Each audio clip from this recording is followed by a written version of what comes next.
বাংলাদেশের বাইরে পৃথিবীর বিভিন্ন প্রান্তে যেখান থেকে চ্যানেল দেখছেন আপনাদের সকলকে সাদর আমন্ত্রণ তৃতীয় মাত্রা দেখবার জন্য আর সাম্প্রতিক নানা বিষয় নিয়ে কথা বলবার জন্য আমার আজকের প্যানেলে যারা চলুন তাদের সঙ্গে পরিচিত হই। আমার বায়ে বসা আছেন মোহাম্মদ শাহেদ, তিনি রাজনৈতিক পর্যবেক্ষক এবং বাংলাদেশ আওয়ামী লীগের রাজনীতির সঙ্গে যুক্ত। তারপরে রয়েছেন ডক্টর মঞ্জুর আহমেদ চৌধুরী, একজন রাজনৈতিক বিশ্লেষক। আমার একেবারে ডানে রয়েছেন আরেকজন রাজনৈতিক বিশ্লেষক অবসরপ্রাপ্ত মেজর জিল্লুর রহমান, এবং তারপরে রয়েছেন মহিউদ্দিন খান মোহন, তিনি বেগম খালেদা জিয়া যখন প্রধানমন্ত্রী ছিলেন তখন তার সহকারী প্রেস সচিব এর দায়িত্ব পালন করেছেন। স্বাগত আপনাদের চারজনকে স্টুডিওতে। যে প্রসঙ্গটি নিয়ে আলোচনা শুরু করতে চাই যে মানবতা বিরোধী অপরাধের বিচার প্রক্রিয়া অনেকদিন ধরে চলছে। ইতিমধ্যেই দুজনের মৃত্যুদণ্ড নিশ্চিত করা গেল আদালত কর্তৃক, বাকিগুলো প্রক্রিয়াধীন আছে। এই বিচার প্রক্রিয়া নিয়ে নানা রকমের প্রশ্ন আছে। একদিক থেকে প্রশ্ন হচ্ছে স্বচ্ছতা এর আন্তর্জাতিক মান নিয়ে, অন্যদিক থেকে প্রশ্ন হচ্ছে মাঝে মাঝে অনেকের মনে যারা এই বিচারটি চান দ্রুত নিষ্পত্তি হোক তারা এটিকে শ্লথগতির মনে করেন, এবং সেখানে নানা ধরনের সংশয় সন্দেহ তারা মাঝে মাঝে তাদেরকে ধরে যে কোনো ধরনের আতাত আবার এদের সঙ্গে সরকারের হয়ে গেল কিনা। কিন্তু দেখা যাচ্ছে যে এটা নিয়মের মধ্য দিয়ে পুরো প্রক্রিয়াটি চলছে বলে এখন পর্যন্ত অনেকেই মনে করেন। সব মিলিয়ে আপনারা কে কি মনে করেন? মোহাম্মদ কামরুজ্জামান দ্বিতীয় ব্যক্তি, এর আগে আব্দুল কাদের মোল্লা, সেটি অনেক নাটকীয় ঘটনার মধ্যে শেষ পর্যন্ত তার ফাঁসি কার্যকর করা হয়েছিল। ডক্টর মঞ্জুর আহমেদ চৌধুরী যেটি শুরু করেন। কামরুজ্জামানকে দিয়েই শুরু করি। যে কোনো মৃত্যুদণ্ড আসলেই একটা মর্মান্তিক ব্যাপার, নাটকীয় ব্যাপার। এখানে এটা সাধারণ কোনো ব্যাপার নয়। তবে একটা জিনিস আমাদের লক্ষ্য রাখতে হবে যে যে যত প্রশ্নই করুক না কেন যে এই আদালতের বিচার নিয়ে, এই বিচারটা সম্পন্ন হয়েছে এবং বিবাদী পক্ষ এই বিচার প্রক্রিয়াকে মেনে নিয়েছে, কারণ তারা এটাকে অ্যাবান্ডন করে নাই বা রিজেক্ট করে নাই। সুতরাং সেই হিসেবে যে এত বছর পরেও এই সব যুদ্ধ অপরাধীদের যে বিচার হচ্ছে, এই বিচার কার্যক্রমটা যে এইভাবে এত নানাবিধ প্রতিবন্ধকতা সত্ত্বেও যে এটাকে যে একটা সমাপ্তির দিকে আনা যাচ্ছে, এটা একটা আমি মনে করি আমাদের জাতি হিসেবে একটা সফলতা এসেছে। এই শাস্তির মাধ্যমে, কাদের মোল্লার শাস্তি, কামরুজ্জামানের শাস্তি, এই শাস্তির মাধ্যমে জাতির কলঙ্ক কিছুটা হলেও মুক্ত হবে জাতি। এটাই একটা স্বস্তির বিষয়। কোনো মৃত্যুদণ্ডই আনন্দের বিষয় না, উল্লাসের বিষয় না। এটার এক ধরনের রিফ্লেকশন করা দরকার, কেন এই সব লোক বাঙালি হয়ে বাঙালিদের এইভাবে নৃশংসভাবে হত্যা করেছে। তবে আমি মনে করি আজকের এই দিনে যে বিচার প্রক্রিয়া সম্পন্ন হয়েছে, সকল রকম আইনি প্রক্রিয়া, সকল রকম যে সব আইনি সহায়তা তারা পেতে পারেন, যত স্টেপস হল লিগাল স্টেপ, সেখানে তারা এক্সজস্ট করেছেন এবং কেউ বলতে পারবে না। এবং একাধিক অভিযুক্ত কিন্তু কারাগারে মৃত্যুবরণ করেছেন, যাদের আজীবন কারাগারে থাকবার কথা। আজীবন তারা গোলাম আজম সহ, আব্দুল আলিম, গোলাম আজমেরা বন্দী অবস্থায়। প্রকৃতপক্ষে তারা মৃত্যুর দ্বারে পৌঁছে গিয়েছিলেন। এখানে আদালত অনেকটা মানবিকতার পরিচয় দিয়েছে, যে অনেকটা বয়সের কথা বিবেচনা করে। কিন্তু বাস্তবতা হলো যে শাস্তি হয়েছে, অপরাধ তারা প্রমাণিত হয়েছে। এটা জাতি হিসেবে আমাদের জন্য একটা স্বস্তির বিষয় যে এতদিন পরে হলেও আমরা এই বিচার করতে পেরেছি এবং সে বিচার কার্যক্রম একে একে ইমপ্লিমেন্টেড হচ্ছে। মেজর জিল্লুর রহমান। জি, মঞ্জুর সাহেব ঠিকই বলেছেন। তবে একটা কথা আমি এখানে বলতে চাই, সেটা হলো যে ওনার শেষ কথাটা ধরে যে অনেকে কারাগারে মারা গিয়েছেন, degree of punishment is not important. Important is the crime has been taken into task. এটা হচ্ছে বড় কথা।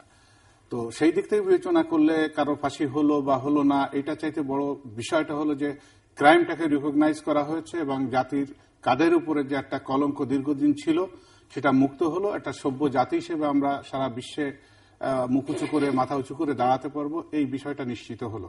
পাশাপাশি আর একটা বিষয় যেটা আমি অত্যন্ত উদ্বেগের সাথে আমি বলতে চাই, সেটা হলো যে কারোর ফাঁসি হয়ে গেল, এটার জন্য আমরা মিষ্টি বিতরণ করা, উল্লাস প্রকাশ করা, আক্রোশ বা ক্রোধ প্রকাশ হয়ে যাচ্ছে আমাদের অ্যাক্টিভিটির ভিতরে, এইটা কিন্তু আমাদের জন্য খুব ভালো কিছু নয়।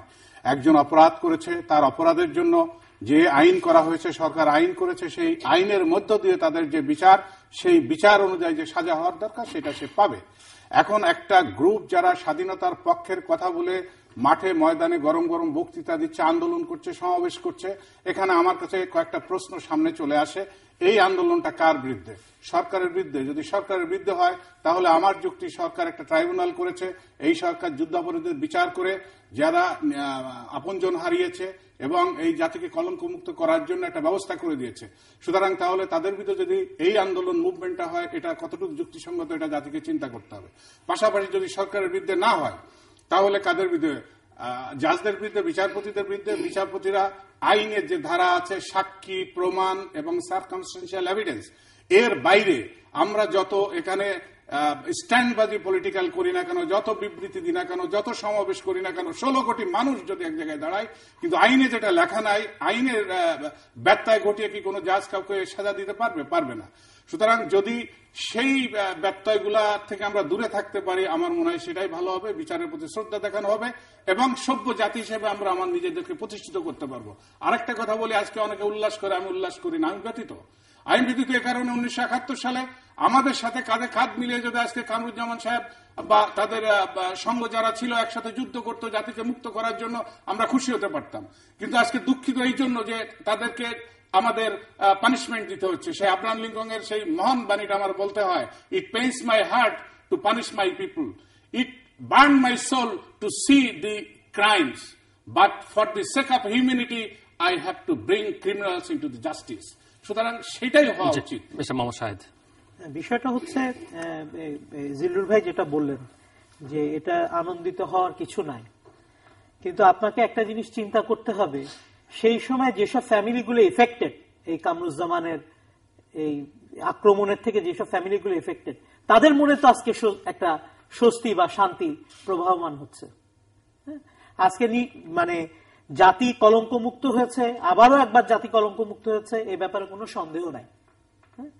আর একটা জিনিস হচ্ছে, এই যুদ্ধ অপরাধীদের দ্বারা আমরা ইফেক্টেড, আমাদের বিভিন্নভাবে আমরা ইফেক্টেড, এটা কিন্তু একটা বাস্তব সত্যি কথা।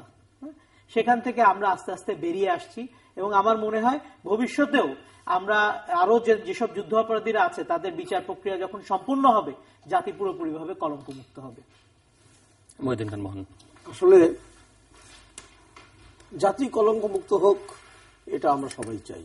আমরা জাতির একটি অংশ, ক্ষুদ্র ক্ষুদ্র অংশ মিলে একটা বড় জাতি। আমরা কলঙ্কমুক্ত হোক, কোনো কলঙ্কই জাতির মাথায় বা কপালে থাকা ঠিক না। কলঙ্ক তিলকটাকে এই মানবতা বিরোধী অপরাধের সাথে যারা জড়িত, যাদের বিচার চলছে এবং যেগুলো বিচার হয়েছে, কিছু শাস্তি হয়েছে, এগুলো নিয়ে আসলে প্রশ্ন তোলার কোনো মানে হয় না। বিচার, সরকার একটা ট্রাইব্যুনাল করেছে, একটা আইন করেছে এবং সেই আইনের আওতায় সেই ট্রাইব্যুনালে বিচার হয়েছে। এবং এটা সত্য যে কোনো মামলার রায় হলে দুই পক্ষ কিন্তু জেতে না, এক পক্ষ জেতে। যে পক্ষ মামলার রায়ে হেরে যায়, তো যে কোনো মামলায় দেখবেন ওরা বলে আমরা ন্যায় বিচার পাই নাই, এই কোর্টে ন্যায় বিচার পাই নাই, এরপরে অ্যাপিলে যায়, তারপর আমরা ন্যায় বিচার পাই নাই, এটা বলবে স্বাভাবিক। আজকে কামারুজ্জামান বলেন, আব্দুল আলিম বলেন আর গোলাম আজম বলেন, যাদের শাস্তি হয়েছে, তাদের স্বাভাবিক বলছে আমরা ন্যায় বিচার পাইনি, কিন্তু কোর্ট ন্যায় বিচার করেছে, এটা আমরা বিশ্বাস করতে চাই, অবশ্যই বিশ্বাস করতে চাই। তো এখন আরেকটা বিষয় বলে আমি শেষ করবো, এই প্রসঙ্গে বেশি আলাপ করার দরকার নেই। এটা একটা বিচারিক প্রক্রিয়া, একটা আইনি প্রক্রিয়া এবং এটা দেশের স্বাধীনতা যুদ্ধের সাথে জড়িত, মহান স্বাধীনতা যুদ্ধের সাথে এটা সম্পর্কিত। তখন লাখো লাখো মানুষ নির্যাতিত হয়েছে, নিহত হয়েছে, তাদের একটা যারা আত্মীয় স্বজন আছে তাদের সেন্টিমেন্টের সাথে জড়িত। সুতরাং এই বিষয়টা নিয়ে খুব বেশি আলোচনা করার প্রয়োজন নাই আমি মনে করি। একটা বিষয় শুধু আমি বলবো যে বিচার চলছে আইনের প্রক্রিয়ার মাধ্যমে, সরকার যে আইন তৈরি করেছে সেটার মাধ্যমে। আমি যদি রাস্তায় দাঁড়িয়ে বলি যে অমুককে ফাঁসি দিতে হবে, এটা বোধহয় বলা ঠিক না। এই জন্য যে আমার একটা কথা বিচার ব্যবস্থাকে প্রভাবান্বিত করুক, এটা কারোর কাছে বাঞ্ছনীয় হবে না। আর উল্লাসের কথা যেটা বলেছেন, উল্লাস এখন যারা জিতবে তারা তো উল্লাস করতেই পারে, এটার ব্যাপারে আমার কিছু বলার নাই।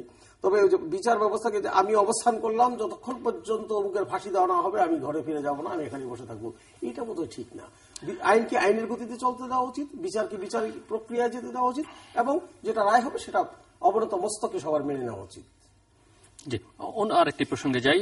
বহুদিন পরে, প্রায় বছরখানেক পরে নারায়ণগঞ্জের 7 খুনের মামলার চার্জশিট দেওয়া হয়েছে, আপনারা জানেন, এবং এই চার্জশিটভুক্ত আসামিদের অভিযুক্ত যারা, মানে 35 জনের মধ্যে 25 জন হচ্ছে র্যাপিড অ্যাকশন ব্যাটালিয়নের সদস্য, তার মধ্যে 3 জন কর্মকর্তা, এবং বাদী যিনি, তিনি অসন্তুষ্ট এই কারণে যে তিনি এজাহারে যে 6 জনের নাম বলেছেন তাদের মধ্যে একজন আবার চার্জশিটের মধ্যে আছে, বাকি 5 জনই নেই।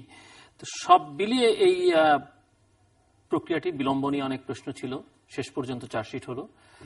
আপনারা কে কিভাবে দেখছেন, এবং বিশেষ করে র্যাবের যে 35 জনের মধ্যে 25 জন র্যাব সদস্য, আমার হয় এই বিষয়ে মেজর জিল্লুর রহমান যেহেতু সামরিক বাহিনীর প্রাক্তন সদস্য, আপনি শুরু করুন। এই বিষয়টা হলো যে আমাদের নিরপরাধ অ্যাডভোকেট সহ এই যে 7 জনকে হত্যা করা হলো নির্মমভাবে, এটা অত্যন্ত জঘন্য এবং গর্হিত কাজ। একটা শৃঙ্খলা বাহিনীর হাতে জাতির আমানত হিসেবে অনেক ক্ষমতা দেওয়া, অস্ত্র দেওয়া, সেটাকে অপব্যবহার করা হয়েছে। তবে সবচেয়ে আমি আনন্দের সংবাদ জাতিকে জানাতে চাই, এটা নিয়ে একটা ডিটেইল আমি কাজ করেছিলাম তথ্য সংগ্রহের জন্য। এই অনেকের ধারণা র্যাব হেডকোয়ার্টার থেকে একটা গ্রিন সিগন্যাল আছে এবং টোটাল র্যাবটার সঙ্গে জড়িত, এটা টোটাল একটা ভুয়া কথা এবং এটা কাল্পনিক একটা বিষয়টা আমি আপনাদের বলে আমাকে একটু সময় দেন। সেটা হলো যে র্যাবের এখন যে পরিচালক অপারেশন আছে, আমি নাম বলছি না বিকজ অফ অনেক কারণই আছে, এই ঘটনার সাথে সাথে সে ডিজির সাথে, ডিজি ছিল তখন মোখলেসুর রহমান সাহেব, মহাপরিচালক, আমার খুব ঘনিষ্ঠ বন্ধু ছিলেন, তার সাথে বসলো যে এটা কি করা যায়। ঘটনার সঙ্গে সঙ্গে, ঘটনা ঘটার সাথে তারা ওই মোবাইল ট্র্যাকিং শুরু করলো। ওখানে যে কমান্ডিং অফিসার ছিল আপনি জানেন, সে অন্য একটা টিএনটি দিয়ে কথা বলতো, মেজর রানা নামে একজনের নাম আসছে তার সঙ্গে। তো এইটা ট্র্যাকিং করে করে ধরার পরে কমান্ডিং অফিসারের বলা হলো যে রানাকে পাঠাও হেডকোয়ার্টারে। তো এই নিয়ে বিনিয়ে সে এখন নাই, দূরে আছে, পাঠাতে চায় না। যাই হোক, যে কোনো ভাবে রাতে নিয়ে আসলো, আনার পরে র্যাব হেডকোয়ার্টার একজন মেজরকে সেখানে কিন্তু জিজ্ঞাসাবাদ করা হয়েছে, একদম প্রকৃত একজন অপরাধীর মতো, এবং সেই অপরাধী অকপটে টোটাল ঘটনাটা খুলে বলেছে। সেই ঘটনাটা এরকম আসছে, যদি আমি আমার স্মৃতিশক্তি ভুল না করে থাকে, এই ইয়েকে প্রথম তাদেরকে যখন ধরা হয়েছে, ওই ইয়েটার নাম কি ছিল, মেইন ক্রিমিনাল নূর হোসেন তো ভারতে ধরা পড়েছে, মেইন টার্গেটটা ছিল নজরুল না কি জানেন। হ্যাঁ, তো ওকে ধরতে গেলে ওর সাথে অনেক লোক ছিল, একা পেরে উঠছে না, তখন কমান্ডিং অফিসার আর একজন নেভাল অফিসারকে বললো যে তুমি যাও, তাকে অগমেন্ট করো। ওই জায়গায় যখন যায় তখন অ্যাডভোকেট সাহেব দূরের থেকে দেখাতে কি করব, তখন তারা উপস্থিত বুদ্ধি করলো যে এর কোনো সাক্ষী রাখা যাবে না। দেখার কারণে, সাক্ষী হওয়ার কারণে তাদেরকে ধরে নিয়ে গেল। নিয়ে যাওয়ার পরে একটা ব্রিজের নিচে নিয়ে গেছে, যে এলাকায় তাদের হত্যা করা হয়েছে, ওখানে নরসিংদী থেকে একটা ইঞ্জেকশনের নামটা আমি মনে করতে পারছি না, ইঞ্জেকশন দিয়ে তাদের সবাই বেহুশ করে ফেলেছে। বেহুশ করার পরে তারপর নদীতে উঠাইছে, তাদেরকে মারা হয়েছে। এবং এটার সম্পূর্ণ 164 মনে হয় যে সে দিয়েছে, এটা র্যাব হয়তো আপনাদের জানাতে পারে। এই হচ্ছে মূল ভিতরকার ঘটনা। অর্থাৎ এই ঘটনার সাথে সাথে পরের দিন র্যাবের ডিজি এবং অপারেশন পরিচালক এরা অ্যাপয়েন্টমেন্ট নিলেন প্রধানমন্ত্রীর সঙ্গে। প্রধানমন্ত্রী গণভবনে মনে হয় ওই দিনই সন্ধ্যা বা বিকালের দিক টাইম দিলেন। টাইম দেওয়ার পরে প্রধানমন্ত্রী অ্যাস্টনিশ হয়ে গেছে যে কি ঘটনা কি এটা, এবং প্রধানমন্ত্রী নিজে বলেছেন no mercy, just go as per the law. তো বাইরে যখন পত্র পত্রিকায় মিডিয়াতে আসছে, এই ঘটনাটা অনেক পরে আসছে, কিন্তু তার আগেই কিন্তু অ্যাকশন শুরু হয়ে গেছে। সবার জানার দরকার যে আমরা একটা আইন শৃঙ্খলার মধ্যে চলি, একটা নিয়মের মধ্যে চলি। আবেগ যেভাবে তাড়িত হয়, ক্রোধ যেভাবে তাড়িত হয়, প্রতিশোধ পরায়ণ যেভাবে আমরা দ্রুত হতে পারি, আইনের কিন্তু কিছু সমস্যা আছে, সেগুলোকে ধাপে ধাপে যেতে হয়। সেই অফিসারকে এখানে আনা হলো। ওই সময় আবার সেনাপ্রধানের দেশে বাইরে যাওয়ার কথা ছিল। প্রধানমন্ত্রী বললেন, আবার আমি উক্তিগুলো বলছি, যে সেনাপ্রধানের তো চায়না না কোথাও একটা ভিজিটে যাওয়ার কথা, সে আছে কিনা দেখে ইমিডিয়েটলি একটা ব্যবস্থা করো। এমএস ব্রাঞ্চকে সেই মিলিটারি সেক্রেটারির সাথে কথা বলে যে কোনো একটা জায়গায়, আমি ডিটেইলে যাচ্ছি না, সেখানে কথা বলার পরে তাদেরকে অ্যাটাচ করা হলো। অ্যাটাচ করে এত আপনার সিনিয়র অফিসার, তাদেরকে অ্যাটাচ করা হলো সেনাবাহিনী অ্যাটাচ করার পরে তার একটা তদন্ত, কিছু নিয়ম কানুন আছে, তারপরে অপরাধীকে যথাযথ কর্তৃপক্ষের কাছে হ্যান্ড ওভার করা হয়। এই জন্য আমি এই বিষয়টা আপনার মূল কথা হচ্ছে যে অপরাধ করতেই পারে যে কেউ, কিন্তু অপরাধ করলে তাকে আইনের আওতায় আনা বা বিচারের ব্যবস্থা করা, সেটি প্রপারলি হয়েছে, সেটি নিয়ে কোনো এটা কিন্তু সরকারের জন্য একটা বিব্রতকর একটা জায়গায়। হ্যাঁ, উনি যে জায়গাটাতে এড়িয়ে গেলেন, এদেরকে লগ এরিয়ায় অ্যাটাচমেন্ট করা হয়েছিল এবং সেখানে তাদেরকে ব্যাপকভাবে জিজ্ঞাসাবাদ করা হয়েছে এবং এটা শুধুমাত্র কমান্ডিং অফিসারের ব্যক্তিগত স্বার্থ উদ্ধার করার জন্য সে এই কাজটি করেছে। এটার সাথে সরকার বা র্যাব কোনোভাবে সংশ্লিষ্ট না এবং র্যাবের ডিজি থেকে শুরু করে সাধারণত এটা হয় বড় বড় অপারেশনের ক্ষেত্রে, মিলিটারি অপারেশনের ক্ষেত্রে সাধারণত উপর থেকে গ্রিন সিগন্যাল আনতে হয়। এই ক্ষেত্রে কর্নেল সাইদ যে কাজটা করেছে, উনি কোনোভাবে ডিজি বা এডিজি অপারেশন, এডিজি অ্যাডমিন কারোর সাথে উনি কোনো কমিউনিকেট করেন নাই। উনি যেটা করেছেন, উনি এবং উনার টুয়াইসই এটা সম্মিলিতভাবে করেছেন। এবং সবচেয়ে বড় কথা হচ্ছে মাননীয় প্রধানমন্ত্রী যখন জানতে পারলেন এটি আওয়ামী লীগের একজন সিনিয়র নেতা জামাতা, এটা তার জন্য কিন্তু একটা অস্বস্তিকর, একটা মন্ত্রীর জামাতা, এটা তার জন্য একটা অস্বস্তিকর পরিবেশ হয়ে গেল। তো সেখান থেকে উনি কিন্তু কাউকে ছাড় দেননি। উনি মন্ত্রীর জামাতা হিসেবে যে তাকে স্কিপ করে গিয়েছেন, উনি কিন্তু ছাড় দেননি। উনি সেখানে বলেছেন যে অপরাধী যে তাকে চিহ্নিত করে তাকে শাস্তি দেওয়া হোক, এবং তাই করা হয়েছে। হ্যাঁ, সবই ঠিক আছে যে ওদেরকে গ্রেপ্তার করা হয়েছে, খুনি যারা মার্ডারার, তারা র্যাবের বড় বড় কর্মকর্তা লোকাল নারায়ণগঞ্জের দায়িত্বে ছিলেন, গ্রেপ্তার করা হয়েছে, চার্জশিট দেওয়া হয়েছে, জিজ্ঞাসাবাদ, সব ঠিক আছে। আমার সংখ্যাটা হলো অন্য জায়গায়। চার্জশিট হয়েছে, এখন বিচার হবে, বিচারে কি হবে সেটা পরের ব্যাপার। রাষ্ট্রের একটা বাহিনী যখন কিলিং এর সাথে জড়িয়ে পড়ে এবং ভাড়াটি কিলিং, তখন কিন্তু সাধারণ ওনারা তো বলছেন যে বাহিনী জড়িয়ে পড়েনি, বাহিনী বলতে নারায়ণগঞ্জে যারা ছিল একটা গ্রুপ, ব্যাটালিয়ন, যখন ভাড়াটে কাটে এবং একজন কর্নেল পদমর্যাদার লোক, লেফটেন্যান্ট কর্নেল পদমর্যাদার লোক, তো সে যদি ভাড়াটে কিলার হিসাবে কাজ করে, তাহলে এদেশের সাধারণ মানুষের নিরাপত্তা কোথায় গেছে চিন্তা করতে হবে। আর একটা জিনিস, এবং সেটা করেছে কিন্তু টাকার জন্য, পত্রপত্রিকা এসেছে আমরা দেখেছি টাকার জন্য। তাহলে দুর্নীতি কতটা গভীরে গেছে সমাজের, এটাও কিন্তু একটা চিন্তার বিষয়। যে আজকে টাকার জন্য যদি একটা প্রতিষ্ঠিত বাহিনী, যেই বাহিনী বাংলাদেশ থেকে সন্ত্রাস দূর করার ক্ষেত্রে মানে সুনাম কুড়িয়েছে মানুষের কাছে, র্যাব যখন কার্যক্রম শুরু করে বাংলাদেশে, আপনারা দেখেছেন তখন কিন্তু দল মত নির্বিশেষে, মানে সব দলে কিন্তু সন্ত্রাসী আছে, আওয়ামী লীগে আছে, বিএনপিতে আছে, অন্য জায়গায় আছে। র্যাব তখন সন্ত্রাস দমনের ক্ষেত্রে কিন্তু কোনো দল টল বিবেচনা করেনি, যে সন্ত্রাস করেছে তাকেই দমন করেছে যেভাবেই হোক। সেক্ষেত্রে র্যাব কিন্তু মানুষের কাছে একটা আশীর্বাদের প্রতিমূর্তি ছিল, যে এরা, মানে আমি দেখেছি গ্রামে গঞ্জে কোন একটা ক্রাইম হলে ওরা র্যাবের কাছে চলে যেত, পুলিশের কাছে যেত না, থানায় যেত না, র্যাবের কাছে, যে ন্যায় বিচারটা পাওয়া যাবে বা অপরাধীকে ধরে অন্তত নিয়ে আসবে, আইনে থানায় দিবে। তো এই যে র্যাব, এখানে এটা কেউ স্বীকার করুক আর না করুক, এটা তো সত্য যে নারায়ণগঞ্জের ঘটনায় র্যাবের কিছুটা ম্লান হয়েছে এবং আরো কয়েকটা ঘটনা ঘটছে বিভিন্ন কুমিল্লা এই সমস্ত ব্যাপার। এখন কথা হলো যে এরপর এই প্রসঙ্গে কিন্তু কেউ র্যাব বিলুপ্ত করার দাবি জানিয়েছিল, আমি কিন্তু ডিফার করছি তাদের সাথে লেখালেখির মাধ্যমে, যে না, র্যাব থাকবে, র্যাবের মধ্যে যদি কোনো দুর্নীতিবাজ কর্মকর্তা থাকে, অসৎ কর্মকর্তা থাকে, দুষ্কৃতকারী থাকে, তাদেরকে বেছে বেছে বের করে দিতে হবে। এই বাহিনীটাকে ক্লিয়ার করে রাখতে হবে।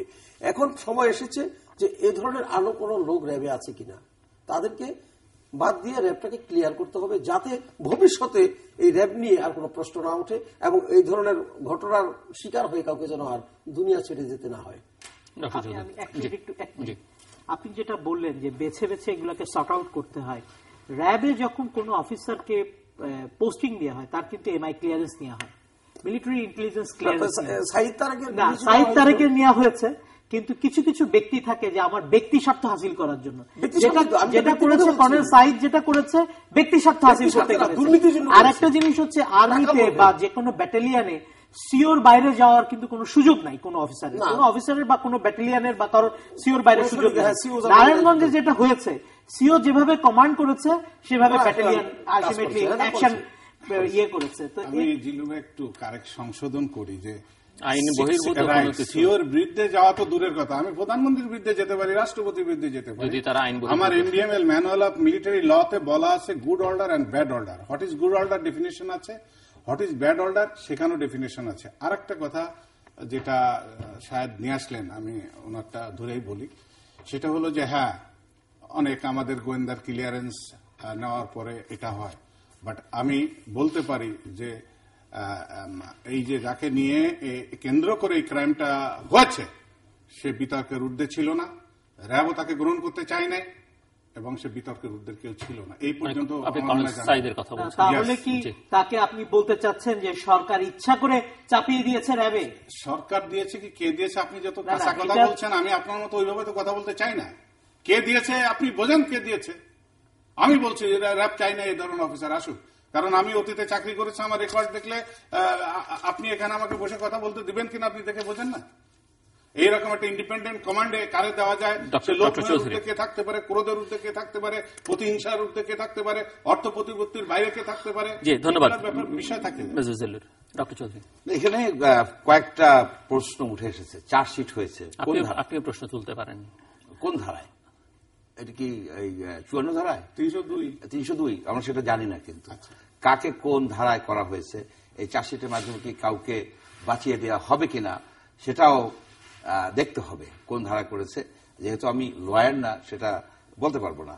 তবে এটাকে আপনি যেভাবে দেখতেছেন যে একটা সম্পূর্ণ বিচ্ছিন্ন ঘটনা, আমি কিন্তু সেইভাবে দেখি না। এটার একটা আছে, হিস্ট্রি আছে এবং জিওগ্রাফিও আছে। যখন র্যাব সৃষ্টি করা হয় বিএনপির আমলে, র্যাব ডেভিডকে মারে নেই, নারায়ণগঞ্জেরই এই সন্ত্রাসবাদী, বহু সন্ত্রাসবাদীকে মেরেছে এবং মানুষ উল্লাসও করে আনন্দ প্রকাশ করেছে। কিন্তু বাস্তবতা হলো কি, ওই যে একটা নেশার সৃষ্টি করা হয়েছে যে অপরাধ করলে তাকে গুলি করে মেরে ফেলতে হবে, এটা অন্যায়।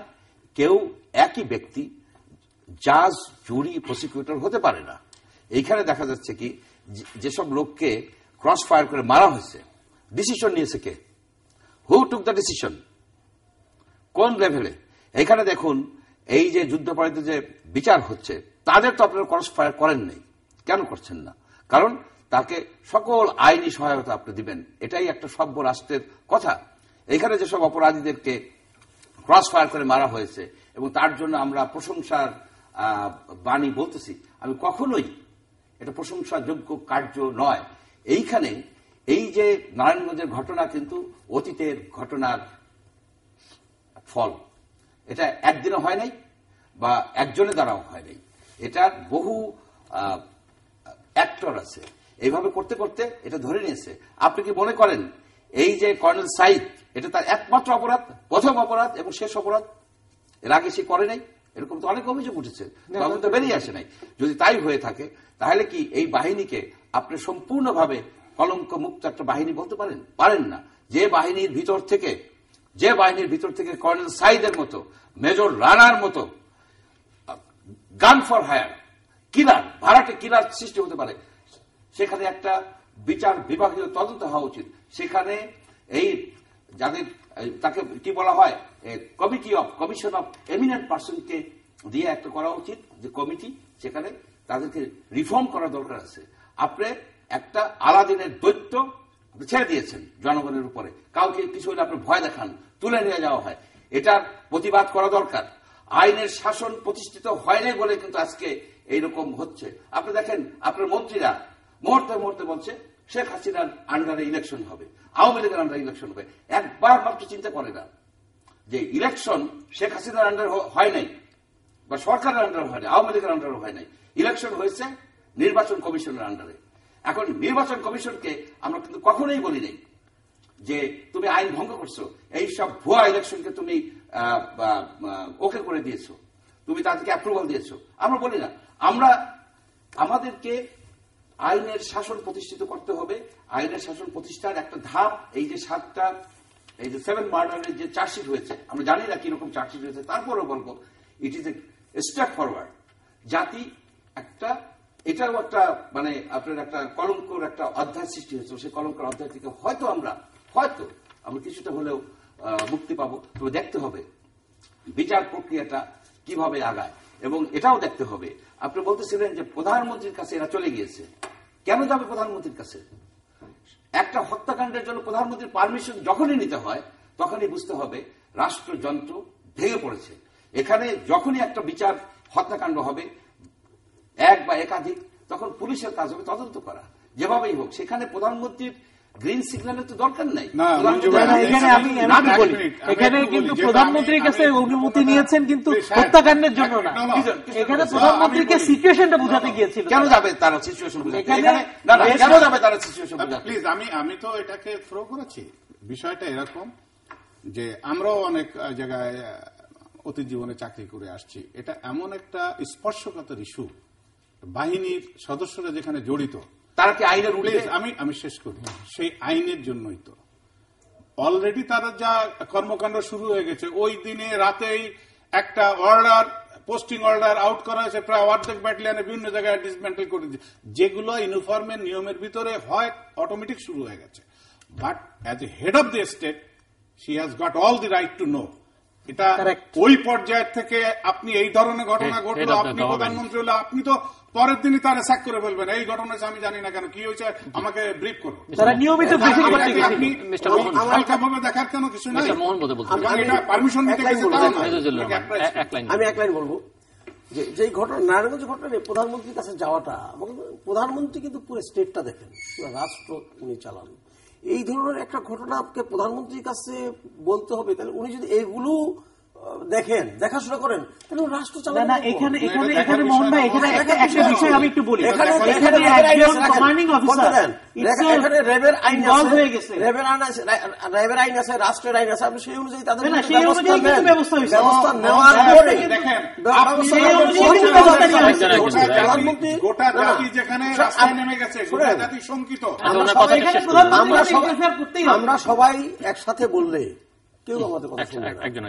যে প্রধানমন্ত্রী জানবেন, অবশ্যই আলটিমেটলি তো উনি জানবেন, কিন্তু আপনি যারা সংস্থা, যাদের লোক, তারা আইন অনুযায়ী, তাদের র্যাবের জন্য একটা আইন আছে, রাষ্ট্রের একটা আইন আছে, তো এই আইন অনুযায়ী তাদের বিরুদ্ধে ব্যবস্থা নেওয়ার পরে যদি প্রধানমন্ত্রীর কাছে মানে অনুমিত হয় যে পর্যাপ্ত পরিমাণ পদক্ষেপ গ্রহণ করা হয় না, তা তো উনিই কল করবেন যে আসেন এটা কি করেছেন। তাকে তার কাছে যেতে হবে, তার কাছে যে তাকে বিতর্কিত করা হবে। এখানে কিন্তু মেজর জিল্লুর কিন্তু বলেন নাই যে পর্যাপ্ত পরিমাণ তাকে বিতর্কিত করা বলেছে যে এটা একটা নিয়মিত ব্রিফিং করছে।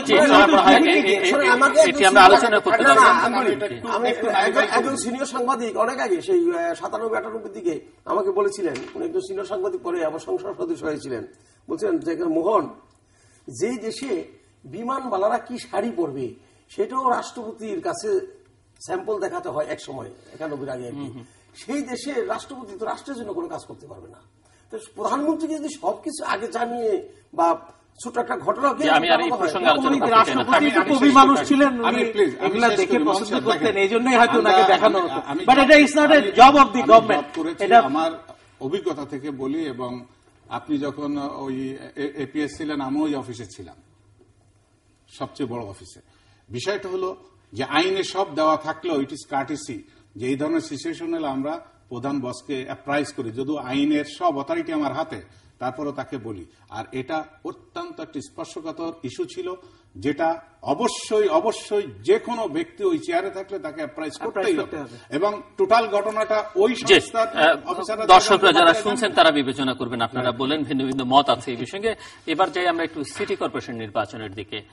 3টে সিটি কর্পোরেশনের নির্বাচন 28 এপ্রিল, এবং প্রশ্ন যেটি আপনাদের কাছে, যে এই সিটি কর্পোরেশন নির্বাচন থেকে জনপ্রতিনিধিরা নির্বাচিত হবেন, কিন্তু শেষ পর্যন্ত নগরবাসী কি পাবেন তাদের কাছ থেকে, এটি একটি প্রশ্ন। আর নির্বাচন কেমন হচ্ছে, কেমন দেখছেন আপনারা নির্বাচনী প্রক্রিয়া নিয়ে, নাকি জনগণের, নগরবাসীর এটি, এবং শুধু নগরবাসী না, এই 3 নগরের মানুষ না, গোটা দেশের মানুষের এটুকুই বড় প্রাপ্তি যে এক ধরনের জ্বালাও পোড়াও, অস্বস্তি, কথিত বন্দুক যুদ্ধ, এগুলো থেকে মানুষের একটা নিষ্কৃতি, আবার সেই নিষ্কৃতি কি সাময়িক না দীর্ঘমেয়াদী, সেটিও আবার আলোচনা করা যেতে পারে।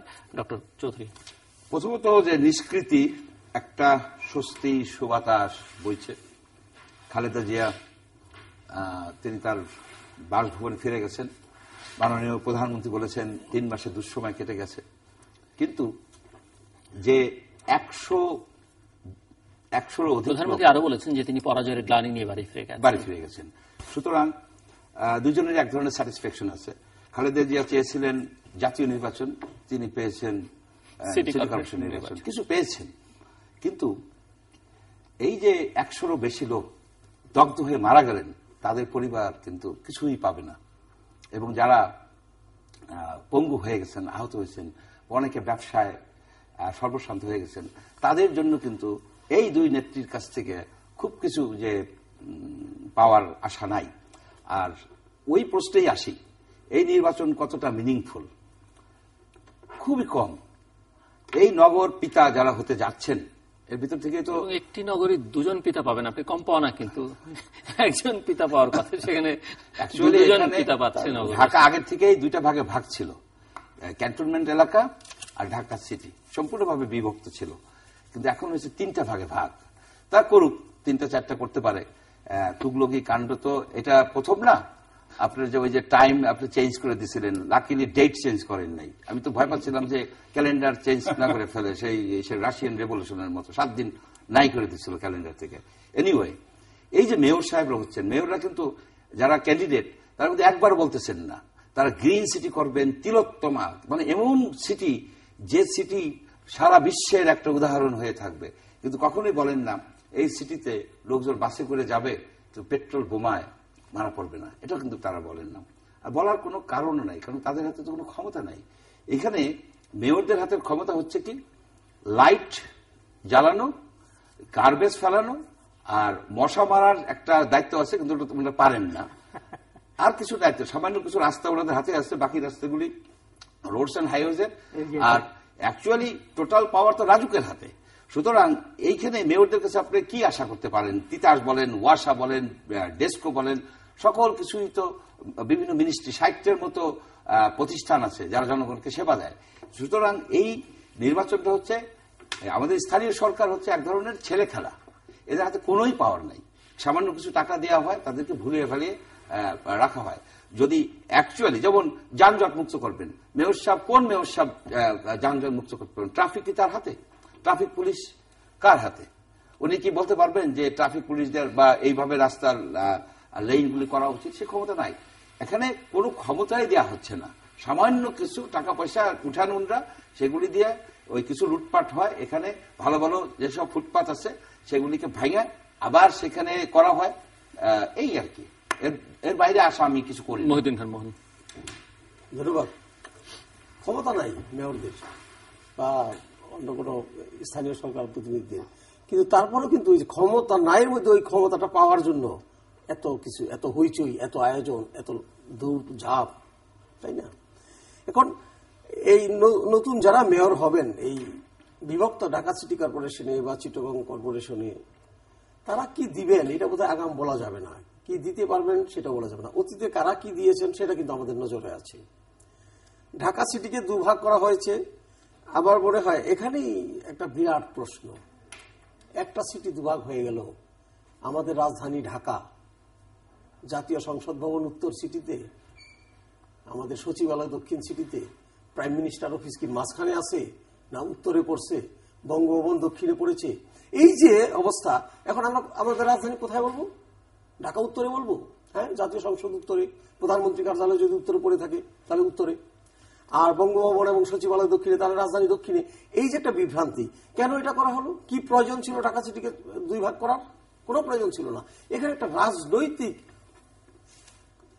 দৃষ্টিভঙ্গি কাজ করেছে, রাজনৈতিক দৃষ্টিভঙ্গি কাজ করেছে। বড় সিটিতে জয় পরাজয়ের একটা ব্যাপার আছে। ক্ষমতাসীন যারা আছেন তারা চিন্তা করেছেন যে এক ঢাকা সিটিতে হয়তো তারা জিততে পারবেন না, এই জন্য দুইটা ভাগ করে যদি আমাদের প্রার্থীকে জিতিয়ে আনা যায়। দুজনকে জিতিয়ে আনা না, আপনি মনে করছেন অর্ধেক একজনকে জিতিয়ে আনলো, নিজেদের আরেকজন একটা অর্ধেক হইল আর কি, একটা পরাজিত হলো। এটা কি করা যেত না? ঢাকা সিটিকে 4টা জনে ভাগ করে 4 জন ডেপুটি মেয়র আর একজনই মাত্র মেয়র থাকবে, এটা করা যেত না? এটা করা যেত তো, এটা করা যেত। এখন প্রশ্ন হলো মেয়ররা নির্বাচিত কি হয়, কি করবেন না করবেন, তার সাথে বড় প্রশ্ন নির্বাচনটা কিভাবে হচ্ছে। এই নির্বাচনটা যেটা হতে যাচ্ছে, ভোট হবে 28 এপ্রিল, এই ভোট পর্যন্ত সুষ্ঠুভাবে নির্বাচনটা হবে কিনা, বা মানুষ যেভাবে এই নির্বাচনটা চায়, ভোট দিতে চায়, সেটা সম্ভব হবে কিনা। আচরণবিধি লঙ্ঘনের যে হিড়িক আমরা লক্ষ্য করছি, তাতে তো আশঙ্কা যে নির্বাচন শেষ পর্যন্ত সুষ্ঠুভাবে হবে কিনা, বা জনগণ যেভাবে ভোট দিতে চায়, ভোটাররা যেভাবে ভোট দিতে চায় তারা ভোট দিতে পারবে কিনা। আপনি জানেন চিটাগংয়ে 3 জন মন্ত্রী উপমন্ত্রীর ব্যাপারে রিটার্নিং অফিসার ইসিতে চিঠি পাঠিয়েছে মতামত চাওয়ার জন্য যে তাদের বিরুদ্ধে আমরা কি অ্যাকশনে যাব। ইসি কোনো মতামত দিচ্ছে না। আজকে তো না, বুধবারের প্রথম আলোতে কিন্তু এটা একটা লিড নিউজ। ঠিক ওই বুধবারেরই নয়া দিগন্ত একটা আছে যে বিতর্ক পিছু ছাড়ছে না ইসির, অর্থাৎ নির্বাচন কমিশনের ভূমিকাটা এখানে কিন্তু অস্পষ্ট। তারা মন্ত্রী প্রতিমন্ত্রীরা নির্বাচনী আচরণবিধি লঙ্ঘন করছেন, তাদের বিরুদ্ধে কোনো অ্যাকশনে নিজেরাও যাচ্ছেন না এবং রিটার্নিং অফিসারকেও অ্যাকশনে যাওয়ার কোনো নির্দেশ দিচ্ছেন না। যদি এই অবস্থা চলতে থাকে তাহলে দেখা যাবে কয়েকদিন পর প্রার্থীরাই নির্বাচনী আচরণবিধি লঙ্ঘন করবে, ইসি কিছু বলবে না, রিটার্নিং অফিসার অসহায়ের মতো চুপচাপ বসে থাকবে, আমি যেমন বসে আছি, কিচ্ছু করার নাই তাদের। ইলেকশন করেন আপনারা যেমনি পারেন, ক্ষমতাসীনরা ক্ষমতা ভোগ করবে, তাদের দাপটে যারা বিরোধী দলীয় নেতা কর্মী আছে তারা ঘরে ফিরে যাবে, ইলেকশনটা হয়ে যাবে একতরফা।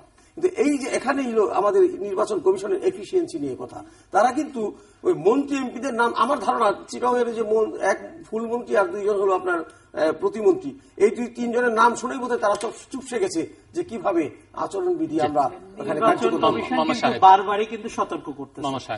যারাই এই আচরণবিধির বাইরে যাচ্ছে নির্বাচন কমিশন কিন্তু বারবারই সতর্ক করছে। একটা জিনিস এখানে আমি একটু বলি, আমাদের আওয়ামী লীগের যারা প্রার্থী আছেন তাদের বোধহয় দুর্ভাগ্য, আওয়ামী লীগের মধ্যে কোনো প্রার্থী নাই, সবই তো নির্দলীয় প্রার্থী আর কি, যারা আওয়ামী লীগ সমর্থিত, বিএনপি সমর্থিত বা আওয়ামী লীগ সমর্থিত। এখানে বলা হয়েছে তাদের জন্য একটা দুর্ভাগ্য হচ্ছে তারা মাননীয় প্রধানমন্ত্রীকে পাচ্ছেন না যে এই নির্বাচনী প্রচারণায়, কারণ মাননীয় প্রধানমন্ত্রী মন্ত্রী পদমর্যাদা বা প্রধানমন্ত্রী পদমর্যাদা, কিন্তু বিএনপি চেয়ারপারসনের কিন্তু কোনো মন্ত্রী পদমর্যাদা নাই। উনি যদি এখন গিয়ে উনার যে সমর্থিত প্রার্থীদের পক্ষে যদি উনি কথা বলেন, এটা কিন্তু তাদের জন্য একটা প্লাস পয়েন্ট। অবশ্যই হ্যাঁ, এটা কিন্তু তাদের জন্য একটা প্লাস পয়েন্ট। এটা এ থেকে কিন্তু আওয়ামী লীগ সমর্থিত প্রার্থীরা কিন্তু কিছুটা বঞ্চিত হচ্ছে। সব অসুবিধার একটা সুবিধা আছে, এটা আপনি বলতে পারেন, এটা একটা ডিফিকাল্টিজ। আরেকটা জিনিস হচ্ছে নির্বাচন কমিশন কিন্তু বারবার যারা আচরণবিধি লঙ্ঘন করছে তাদেরকে কিন্তু বারবার সতর্ক করছে। নির্বাচন কমিশন কিন্তু এখান থেকে পিছিয়ে নেই, কিন্তু বারবার সতর্ক করছে। এবং আপনি যেটা বললেন চিটাগংয়ে দুই মন্ত্রীর কথা বলেন, এখানেও কিন্তু নির্বাচন মানে কতবার সতর্ক করে তারা শাস্তির পথে যাবেন না, সতর্ক এটা তো একটা লিমিট তো আছেই। হ্যাঁ, এটা নির্বাচন কমিশনের আইন অনুযায়ী যেটা হবে নির্বাচন কমিশন সেটাই করবে, এটাই আমরা আশা করি। মেজজুল্লুর রহমান, হ্যাঁ, এখানে যে আলোচনা সিটি কর্পোরেশন থেকে শুরু হয়েছে তার ভিতরে আমি মোদ্দা দুইটা দাগ দেখতে পাই। একটা হলো যে নির্বাচন পদ্ধতিটা, নির্বাচন কিভাবে স্বচ্ছ হবে কিনা, এই নির্বাচনের সঙ্গে সরকারের অনেক ভাবমূর্তি জড়িত। ভবিষ্যৎ জাতীয় পর্যায়ের নির্বাচনের কতটুকু সরকার বিশ্বাসযোগ্যতা অর্জন করতে পারবে সেই একটা বিষয় এখানে রয়েছে। আর একটা বিষয় আসছে, সেটা হলো যে এই মেয়র বা নগরপিতা যারা হবেন তাদের কর্মকাণ্ড, তাদের ক্ষমতা কতটুকু প্রয়োগ করতে পারবেন এবং সেবা কতটুকু তারা বর্ধিত করতে পারবেন। তবে আমি সর্বপ্রথম নির্বাচন নিয়ে আলোচনা হলো, আমি শুধু এটুকু বলবো, সেটা হলো যে এই নির্বাচনটা সুষ্ঠু করার মধ্যে নির্বাচন কমিশন বারবার সতর্ক করছেন। এই সতর্ক আজীবনই হতে থাকবে, কারণ ওইরকম তাদের আমার মনে হয় না যে স্নায়ুর এবং মনস্তাত্ত্বিক বলেন আর মেরুদণ্ড খাড়া বলেন এরকম নয়। যেমন আপনার ইন্দিরা গান্ধীর সঙ্গে ভারতের নির্বাচন কমিশনের একটা ফাইট হয়েছিল, আমাদের ডক্টর কামাল হোসেন সেই মামলায় ভারতে যে লড়েছিলেন এবং শ্রীমতী ইন্দিরা গান্ধী প্রধানমন্ত্রী থাকাকালীন হেরে গেছিল। সেটা ইস্যুটা ছিল যে প্রধানমন্ত্রী চেয়েছিলেন এই ডেটে আমার নির্বাচনটা দিতে এবং নির্বাচন কমিশন এগ্রি করে নাই, বলেছে নো, আমাদের সুবিধা আমাদের পরিকল্পনা অনুযায়ী এই সময় দিব, এবং এটা শেষ পর্যন্ত ইয়েতে গড়ালো। ইদানিংকালে মমতা ব্যানার্জির সঙ্গে পশ্চিমবঙ্গের একই ঘটনা ঘটেছে। সুতরাং ওই ধরনের ব্যক্তি আমরা সেই সার্চ কমিটিতে বের করতে পেরেছি বলে আমি মনে করি না। সুতরাং ওই সাইডটা ওখানে গেল। আর একটা নগর পিতাদের কথা বলেন, আমি ছোট্ট একটা কথা বলি। মোহন সাহেব যেমন বলেছেন ওনারা কি পারবেন, তা এক রাজা তার উজির আজমকে ডেকে বলল যে আমার এই পোষা বিড়ালটা এ যে ঝাল দেখলে আমি মাছের ভিতরে ঝাল দিয়ে অনেক দূর চলে যায়, আমার রাজ্যে কি কেউ নাই যে ঝাল খাওয়াতে পারে? বলে রাজা মশাই কৃষ্ণ আছে, ও সব পারে। বলে বলো কি তুমি, ডাকো তারে, কি সে নাম চায়? বলে একটা বাড়ি দিয়ে দেন। অনেক বুদ্ধিজীবীদের ডেকেছে, কেউ জোর করে দুধের মধ্যে ঝাল দিয়েছে, ঘ্রাণ পেলে সরে যায়, এরকম সবাই চেষ্টা করেছে, হাতা মেরেছে। কৃষ্ণ এসে বলল রাজা মশাই সামান্য জিনিস নিয়ে এত কষ্ট করার কিছু নাই, মরিচটা ছিঁড়ে তার পশ্চাৎ দেশে ঘষে দিয়েছে, সারাদিন চাটতেছে, সে যন্ত্রণাও পাচ্ছে ঝালও খাচ্ছে। তা রাজা তখন বলল যে তোর এত কূট বুদ্ধি, তুই তো রাষ্ট্র চালাতে পারি। বলে রাজা মশাই তা পারি, কিন্তু অন্য একটা সমস্যা আছে। যাই হোক, সে সমস্যা এখানে আলোচনা করি না। আমাদের যে সমস্যাগুলো এখানে রয়েছে, যেমন আমাদের প্রয়াত সম্মানিত মেয়র হানিফ সাহেব একটা মেট্রো গভর্নমেন্টের একটা কনসেপ্ট দিয়েছিল, and that was to me is very effective. যেমন আপনি যেটা বলেন ওয়াসা বলেন, সাদেক হোসেন খোকা, এবিএম মহিউদ্দিন, তারা সবাই একমত ছিল। হ্যাঁ, এটা দিলে কি হতো দেখেন, আমি একটা কথা বলি যে মেয়রের হাতে প্রকৃত তেমন কিছুই নাই, যানজট নাই, তাছাড়া সরকারেরও কিছু ডিরেক্টিভ থাকবে। আমার এই নগরটার দর্শনটা কি হবে, গ্রিন, ক্লিন, ন্যাচারাল খাল, বিল, আমার ট্রাফিক ব্যবস্থা, এই আমার লাইটিং ব্যবস্থা, আমার পরিষ্কার পরিচ্ছন্ন ফুটপাথ কি হবে, টোটাল একটা ডিরেক্টিভ থাকবে। আর এই মেয়র এনারা শুধুমাত্র বাস্তবায়নের জায়গায় তারা থাকবে, পলিসি উপর থেকে দিলে তারা সেইটা আরো সুন্দরভাবে করতে পারে, নিজেরা কিছু পলিসি করতে পারে। বাট আমাদের বর্তমান যে মেয়ররা যা বলতেছেন, ওই সেই কৃষ্ণর মতো এনারা সব পারেন, বাট বাস্তবে কি পারবেন আমার অনেক ডাউট আছে যে ওনারা কিছু করতে পারবেন বলে মনে হয় না। শুধু কথার ফুলঝুরি ছাড়া এখানে আর কিছু নাই।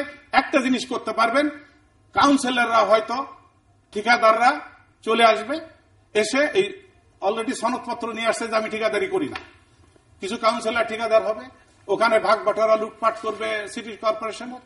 5 স্টার 3 স্টারের ইতিহাস আছে, ওরকম আরো কিছু 11-12 স্টার হবে, এই লুটপাট হবে। আর আমাদের ব্যথা, আমাদের যন্ত্রণা আমাদের এখানেই থেকে যাবে। সুতরাং এইটাকে যদি করতে হয় ঢেলে সাজাতে হবে এবং এই ধরনের একটা অথরিটি তাকে দিতে হবে। ছোট্ট একটা উদাহরণ দিই, সিটি কর্পোরেশন কত সার্ভিস দেয়। আমি জাপানে একটা প্রিফেকচারে থাকতাম, ইবারাকি কেন, ওখানে নরি নরি বাস বলতো, সেটা হচ্ছে বয়স্কদের জন্য আর যারা একটু অসুস্থ তাদের জন্য সিটি কর্পোরেশন থেকে একটা ফ্রি বাস, ওখানে ভেরি কস্টলি। তাই মাঝে মাঝে ওইটা অ্যাভেল করতাম। তো আমি দেখেছি বয়স্ক হিসেবে না, ওই ফ্রি হিসাবে আর কি। ওইখানে ভেরি কস্টলি, ওখানে ট্রান্সপোর্ট ইজ ভেরি কস্টলি। তা আমি দেখেছি যে সিটি কর্পোরেশনের ওখানে ওদের সাথে কোনো হেল্পার থাকে না, বাট তারা ওই বাসে হেল্পার রাখে যে বয়সী লোক বা একটু অসুস্থ লোক তারা যেন সেবা দেয়, নামায় দিতে পারে, উঠায় দিতে পারে। আমাদের সেই সেবার মান নাই। সিটি কর্পোরেশনের মেয়র, নগরপিতা যিনি হবেন, তিনি তো আষ্টে পৃষ্ঠে ঘেরাও করা থাকে তার সমস্ত কন্ট্রাক্টর, ব্যবসায়ী, চাটুকার, রাজনীতিবিদ আর মন্ত্রীদের তদবির। জনগণের সেবা কোথায় ওনারা পাওয়ার সেই তৌফিক পাবেন? আমার মনে হয় না।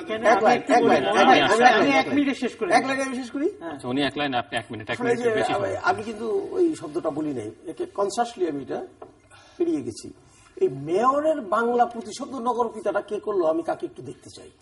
ওনাদেরকে নগরপিতা বানানোর পরে তো উনি তো ধরাছোঁয়ার বাইরে। আমাদের ফ্যামিলিতে যেমন বাবার বিরুদ্ধে কিচ্ছু বলি না, বাবা লাঠি দিয়ে পেটালেও কিছু বলি না, বাবা একটা অন্যায় করলেও কিছু বলি না, তো ওনারা নগরের পিতা হয়ে গেলে ওনাদের তো কিছু বলার নাই আমাদের। দে আর আওয়ার সেবক, তারা আমাদের সেবক, নগরের সেবক। মেয়রকে আমরা নগর সেবক বলতে পারি, পিতা বলতে পারি না।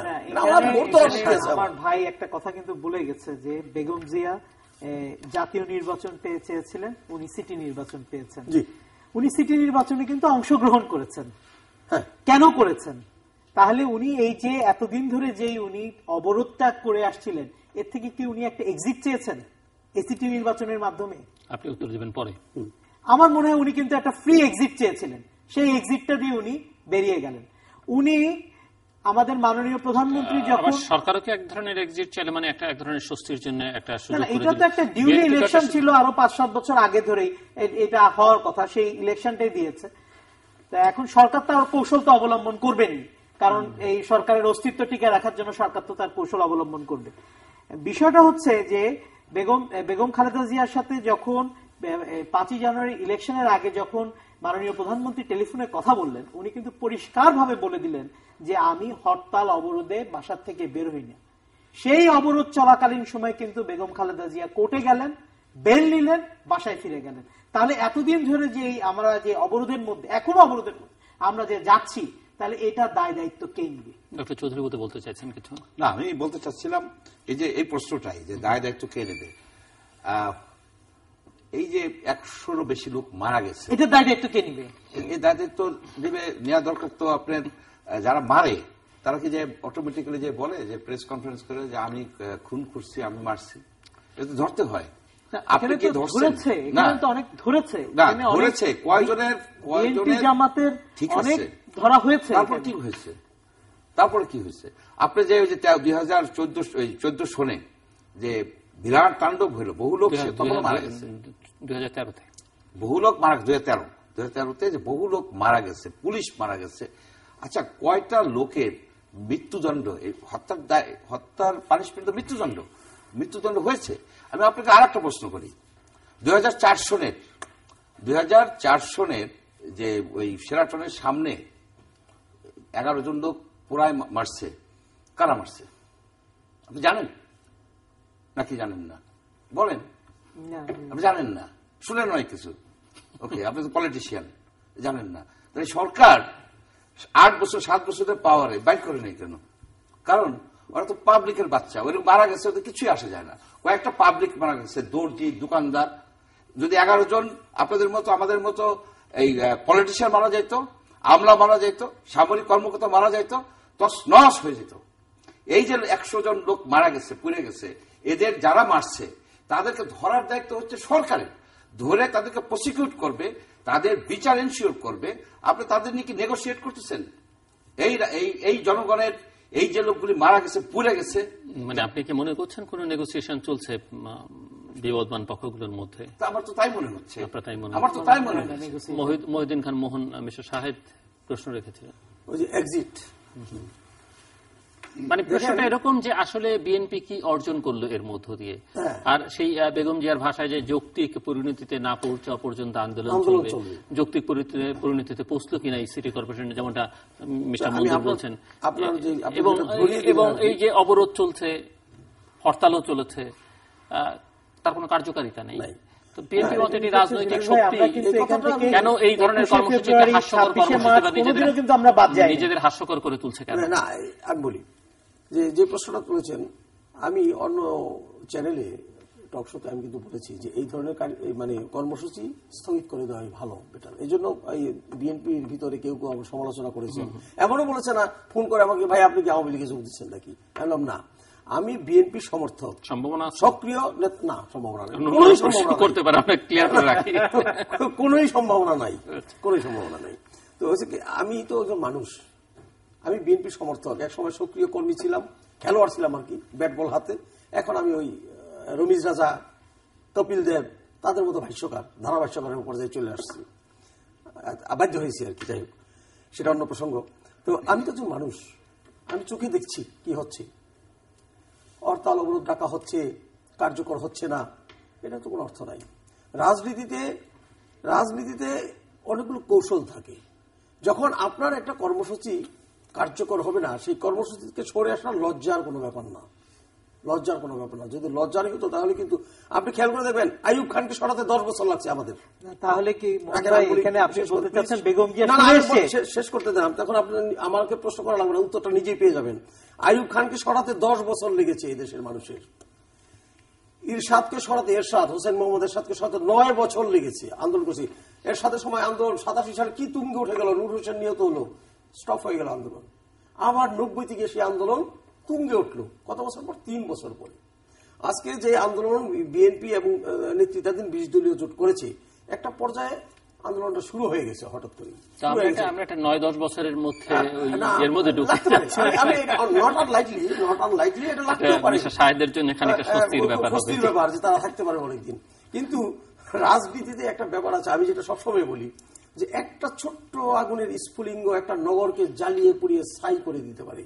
তেমনি রাজনৈতিক আন্দোলন হঠাৎ একটা ছোট্ট ইস্যুতে এমন দানা বেঁধে উঠতে পারে যে শাসক মহল ওটাকে আর সামাল দিতে পারছে না, তখন আন্দোলনের একটা পরিণতি আসবে।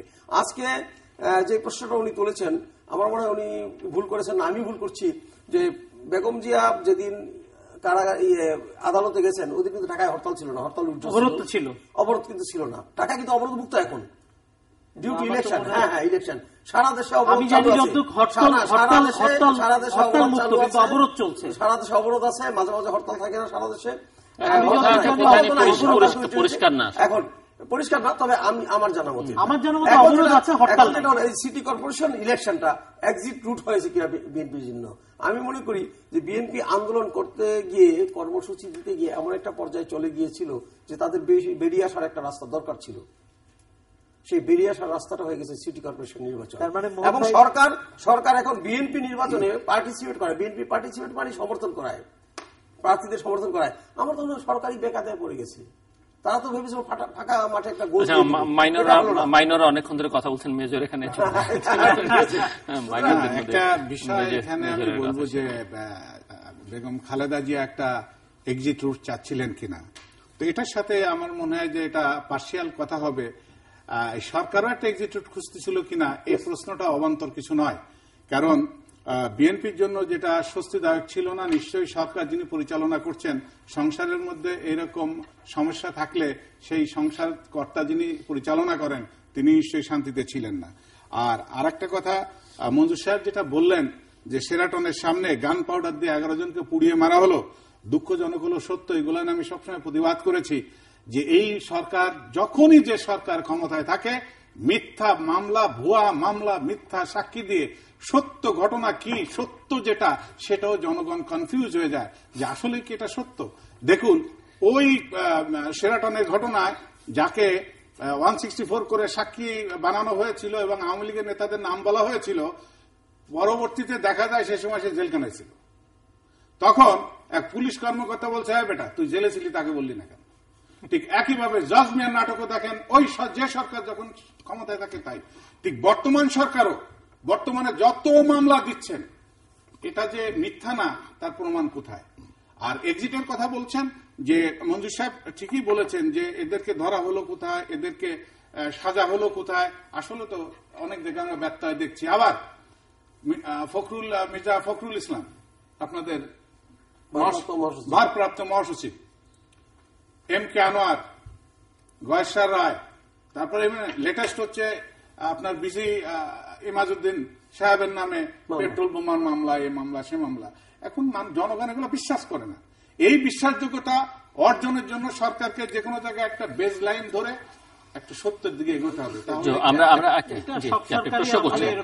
একটা মিনিট যদি অ্যালাউ করেন, আমরা একবারে শেষ করে আসি, মানে একেবারে শেষের দিকে, যেহেতু প্রত্যেকের জন্য 1 মিনিট করে। মহিউদ্দিন খান মোহন কোনটা বলবো? কনক্লুড করবেন আলোচনাটা, শেষ করে আনছি। এখন যেটা বড় কথা, বড় হয়ে দাঁড়িয়েছে আর কি জাতির সামনে, আমাদের সামনে, আমরা যারা রাজনীতির সাথে কেউ জড়িত কেউ জড়িত না, কিন্তু সবচেয়ে বড় কথা হলো দেশ এবং জাতি। আমরা একটা সুষ্ঠু রাজনৈতিক পরিবেশ চাই।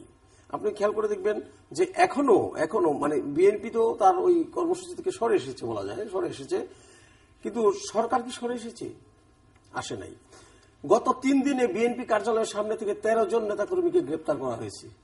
আপনি কার্যালয়টা খুলে দিলেন, কিন্তু ওখানে নেতাকর্মীরা যাবে, সেখান থেকে 13 জনকে ধরে নিয়ে গেছে। পত্রিকায় রিপোর্ট আজকে আছে, এই বুধবারের পত্রিকায় রিপোর্ট আছে প্রথম আলোতে। তো এই যে, এবং 28 দিনেও বিএনপির যুগ্ম মহাসচিব সালাউদ্দিন আহমেদের কোনো খোঁজ সরকার দিতে পারল না। একজন বিশিষ্ট নাগরিক যদি পালিয়েও থাকে, আমরা ছোটবেলায় পলান্তি খেলতাম পাটখড়ির ওই ঝোপের ভিতরে, সেখান থেকে খুঁজে বের করতাম আমরা। আর এই সরকার সালাউদ্দিন আহমেদের মানুষকে খুঁজে বের করতে। ধন্যবাদ মোহাম্মদ শাহেদ। বিএনপির এই জিনিসটা তো যেটা করছিল, অজ্ঞাত স্থান থেকে তারা বিভিন্ন বিবৃতি দিচ্ছিল। এখন সালাউদ্দিন সাহেবের ব্যাপারটা উনি অজ্ঞাত থেকে কতদূর অজ্ঞাত চলে গেছেন এটা সরকার খুঁজে বের করা সরকারের জন্য একটু ডিফিকাল্ট। আর একটা জিনিস হচ্ছে যে অবরোধ, হরতাল এগুলা তুলে নিতে হবে এবং এই সন্ত্রাস, আগুন সন্ত্রাস থেকে আমাদেরকে কিন্তু বেরিয়ে আসতে হবে। তাহলে দেশে প্রত্যেকটা মানুষের জন্য কিন্তু আমরা নিরাপদ না, আপনি আমি আমরাও কিন্তু নিরাপদ না। আপনি আমি যে এখন বাসায় যাব, কিন্তু গাড়ির মধ্যে দেখবেন আপনি বসা না আমি বসা, একটা পেট্রোল বোমা মারলে কিন্তু আজকে আপনার পরিবার আমার পরিবার সাফার করবে, হয়ে যেতে পারে।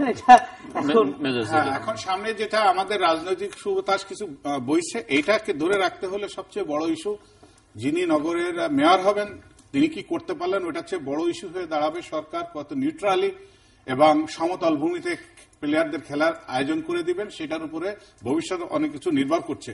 আর একটা কথা আমি বলবো, যারা ক্ষমতায় আছেন, যে একজন নেতা না হোক, এমনকি একজন দৈনিক লেবার হোক, সে অজ্ঞাত স্থানের যদি ডেফিনেশন আপনারা কোনো নেগেটিভ টার্মে দেন, এটা কিন্তু অত্যন্ত নিষ্ঠুর এবং অমানবিক অবজ্ঞা করে কাউকে কথা বলা।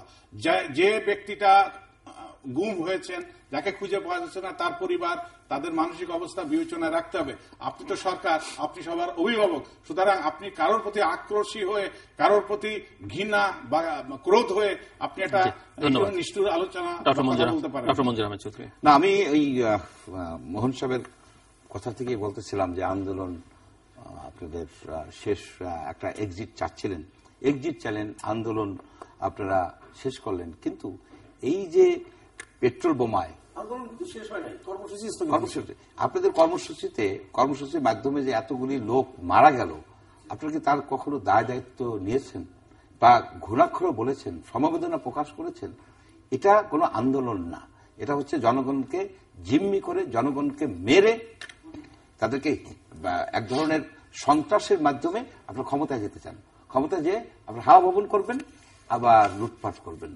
এর বাইরে গণতান্ত্রিক প্রক্রিয়া যেটা আপনারা বলেন, এটার কোনো আমরা দেখি না। যদি দেখতাম তাহলে আপনারা এই যেসব লোকজন এই পেট্রোল বোমা দিয়ে সাধারণ লোক, দর্জি, দোকানদার, শ্রমিক, কৃষক যারা বাসে যায় তাদেরকে আপনারা পুড়িয়ে মারছেন, যারা মারছে আপনাদের তার বিরুদ্ধে একটা কথাও কিন্তু আপনারা কখনো বলেন নাই। এবার এই যে খালেদা জিয়া বেরিয়ে আসলেন তার এসে থেকে বলেছেন যে এই যে লোকগুলি মারা গেছে তার জন্য সমবেদনা জানিয়েছেন, জানান নাই। তার মানে হচ্ছে যে এটার কোনো গণতান্ত্রিক প্রক্রিয়া নাই এখানে।